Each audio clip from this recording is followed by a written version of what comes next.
Salut à tous, c'est Daxis. Donc aujourd'hui on se retrouve pour ma première vidéo. Donc ça va être une vidéo plutôt tuto, tout ce qui va être carte réseau, donc pour baisser ou stabiliser son ping. Bon, moi ça va être sur du League of Legends, mais ça peut très bien marcher sur d'autres jeux tout simplement. Et après en deuxième point on va regarder aussi comment paramétrer donc les paramètres graphiques de League of Legends par rapport au drop d'IPS pour ceux qui ont des grosses configs, ou autres justement pour ceux qui ont des petites configs PC et qui entre guillemets aimeraient bien augmenter leur IPS et savoir comment bien configurer pour éviter entre guillemets de laguer et d'avoir des petits freeze. Donc premier point, pour tout ce qui est de carte réseau, donc vous allez dans démarrer, panneau de configuration, ensuite vous allez dans la rubrique réseau et internet. Ensuite, dans l'onglet Centre réseau et partage, là sur votre gauche, vous cliquez sur Modifier les paramètres de la carte. Là, vous allez avoir votre carte réseau ou vos cartes réseau qui vont s'afficher. Donc, vous prenez celle, bien sûr, qui est active et que vous utilisez. Donc, vous faites un clic droit dessus, Propriétés, et vous allez avoir cette petite fenêtre qui s'ouvre. Donc, nous, ce qui va nous intéresser, c'est le protocole Internet version 4. Donc vous cliquez dessus, donc double clic, et voilà. Donc de base vous allez être comme ça. Ce qui veut dire qu'en fait de base, vos serveurs DNS se font automatiquement par rapport à votre opérateur internet. Moi ce que je vais vous proposer, entre guillemets, c'est de tout simplement héberger donc vos serveurs DNS par un hébergeur qui s'appelle OpenDNS, qui est totalement gratuit, qui se trouve sur internet.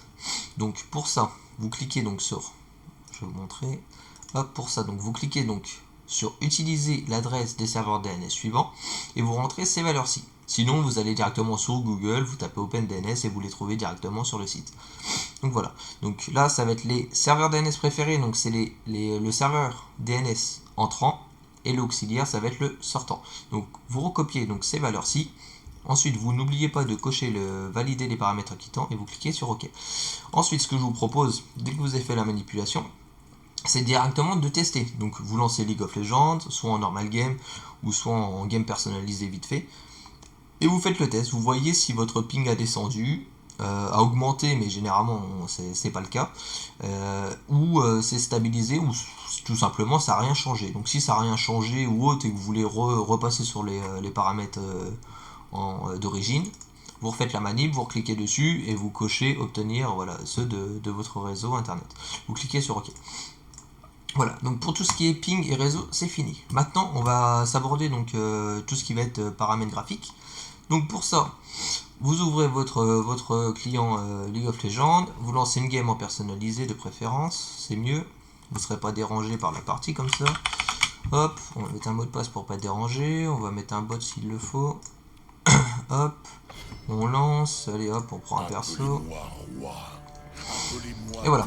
Donc en attendant que la game se lance, ce que je vais vous proposer aussi, parce que moi, c'est vrai que cette question-là m'est revenue souvent, et c'est vrai que je le vois même souvent sur les réseaux sociaux, donc que ce soit Facebook, les forums, ou tout simplement aussi des fois sur Twitch.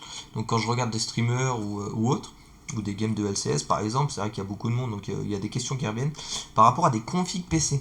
Donc il y a beaucoup de monde qui demande ou qui veut tout simplement veut s'orienter sur du PC fixe et propose donc des configs et nous demande nos avis.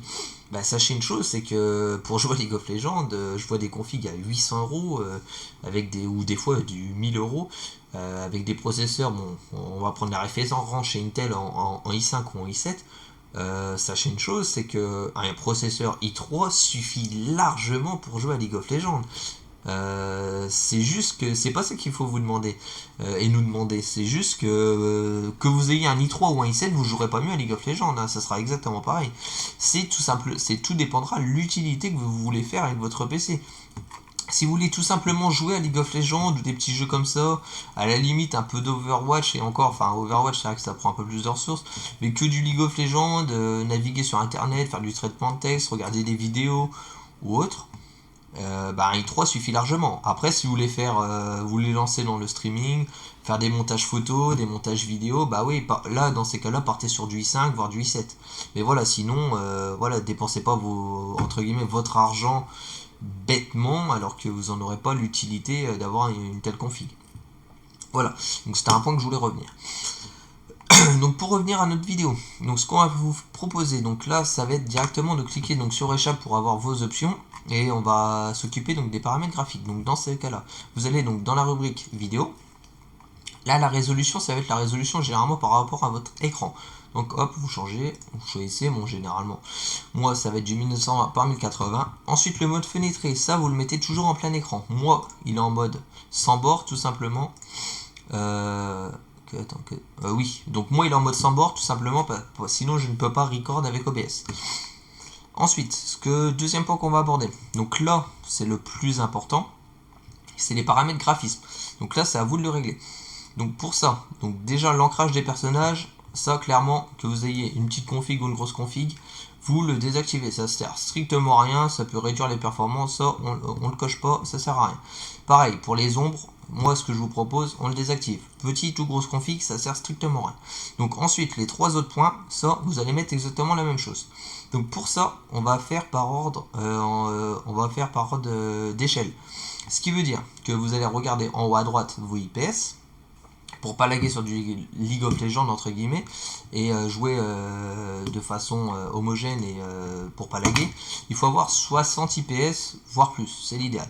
60 IPS, attention, le but c'est pas juste d'avoir 60 IPS, voilà, ici sur la lane où il n'y a rien qui se passe. C'est aussi regarder en plein teamfight où forcément vous allez être en 5v5, il va y avoir plus de sbires, il va y avoir des sorts qui vont des animations de sorts qui vont se lancer, donc forcément il va y avoir beaucoup plus d'images et entre guillemets beaucoup plus de ressources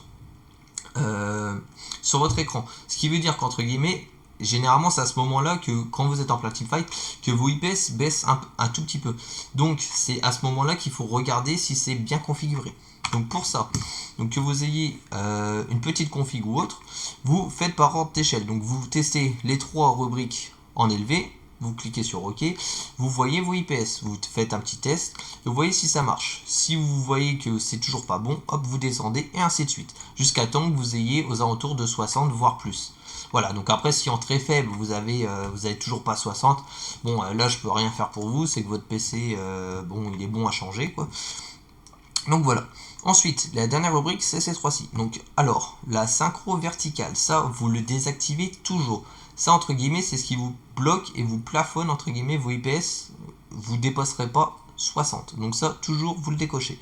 Ensuite, l'anti-crélénage. Donc ça, c'est pareil. Apparemment, ça améliore la qualité visuelle. Clairement, moi, j'ai un bon PC, que je l'active ou pas, je vois strictement pas la différence. Donc, ça peut réduire les performances. Donc moi, je m'en fous complètement. Je le désactive. Donc voilà, pour ceux qui ont une petite config, généralement vous cliquez sur sans limite. Pourquoi? Parce que bon, entre guillemets, ça vous n'aurez pas de limite d'IPS, ce qui veut dire que vos IPS, moi bon j'ai une grosse config, voilà, je peux avoir des montées de IPS à 186, 198, 172 et voilà. Par contre, pour ceux qui ont une grosse config ou une config très correcte comme moi, ce point-ci, il faut très bien le regarder. Pourquoi? Parce que depuis peu, moi je m'en étais rendu compte. C'est la solution qui peut intervenir par rapport aux gens qui ont des drops d'IPS. Des drops d'IPS, c'est quoi? Ça va être entre guillemets, je sais pas, vous allez tourner en moyenne à 180, 200 IPS, et tout d'un coup, en plein teamfight ou autre, sans aucune raison, hop, vous allez avoir une chute, vous allez passer directement à 100 ou 90 IPS. Donc les gens ils vont me dire ouais mais 90 100 IPS c'est largement correct, enfin voilà tu peux jouer haute.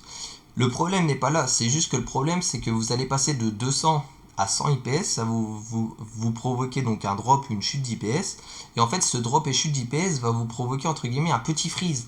Mais le souci c'est qu'en plein teamfight ou autre, quand vous allez avoir des petites drops qui arrivent de temps en temps, avec des petits freezes comme ça, franchement c'est vraiment chiant, et c'est pour ça que moi je vous conseille, si vous avez une grosse config, vous cliquez donc sur 144, ce qui veut dire que en moyenne, vous verrez vos IPS ne dépasseront pas les 144. Par contre, quand vous allez avoir un petit drop d'IPS, vous allez passer par exemple de 144 à 100, vous allez quasiment pas du tout le ressentir en fait, ça va vous entre guillemets réduire votre drop, et si vous voyez que c'est toujours pas assez, vous descendez à 122 et voilà. Après bon 80 ça sert à rien quoi, vous passez 144 ou 122. Pour ceux entre guillemets qui ont une petite config, ça prêtez pas attention, vous restez d'origine à sans limite, point barre. Ensuite Bah voilà, je pense que j'ai à peu près tout résumé pour les paramètres. Voilà, faites les tests. Dites-moi dans les commentaires si ça a marché pour vous, si cette vidéo a pu vous aider.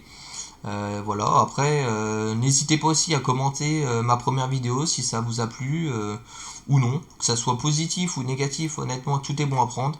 Je suis là pour m'améliorer, c'est que ma première vidéo, forcément. Sachez une chose, c'est que je vais en faire d'autres, forcément. Donc les autres vidéos ça va être aussi un peu sur des tutos, donc je vais proposer un tuto, donc là ça va être plutôt pour s'améliorer, donc sur League of Legends. Donc premier tuto ça va être un tuto farming pour éviter et comment bien s'entraîner à farmer sur League of Legends. Et ensuite je vais vous proposer en parallèle des games, que ce soit en ranked, donc duo ou solo queue ou autre, ou trio queue, enfin peu importe, des games en ranked. Et je vais vous proposer aussi une série entre guillemets de games entre guillemets commentés. Donc là on va aborder des games que ça soit silver, gold, plate ou diamant, enfin peu importe les lots, où là on va donner son avis par rapport et on va analyser la game, analyser le stuff entre guillemets des personnages. Pourquoi il a pris ça, est-ce qu'il aurait dû prendre ça plutôt qu'autre chose. Donc on va voir tout ça. Et tout simplement, juste, ces vidéos-là vont vous permettre, entre guillemets, de montrer un peu à tout le monde, parce que je vois beaucoup qui critiquent les Elo, ouais mais t'es gold ou autre, que entre guillemets la différence entre par exemple je sais pas, un silver et un gold, ou un gold et un plate, ou un gold à diamant, n'est pas forcément entre guillemets dans la mécanique. Ce qui veut dire que la différence par exemple entre un gold et un diamant, ça va jouer un peu en mécanique, ça c'est sûr.